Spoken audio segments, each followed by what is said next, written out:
50, 55, 60 વર્ષે પહોંચો, તમારા દીકરા યુવાન થાય અને બધું આપી દો, વ્યવહાર આપી દેજો, ધંધા આપી દેજો, પણ તમારી બેઠી અમુક એવી આવકો બધું ન આપી દેતા. સમય બહુ બદલાયેલો છે. ભલે કોઈને મારી વાત ગમે ન ગમે, પણ બહુ હકીકત કહું છું, સમય બદલાઈ ગયો છે. વ્યક્તિના વિચારો બદલાઈ ગયા છે.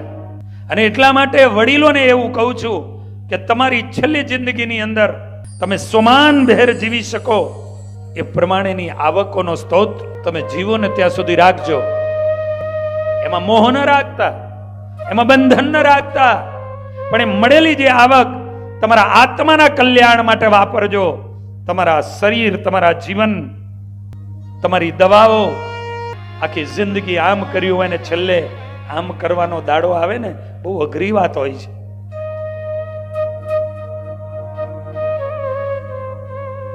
બહુ અઘરી વાત હોય છે.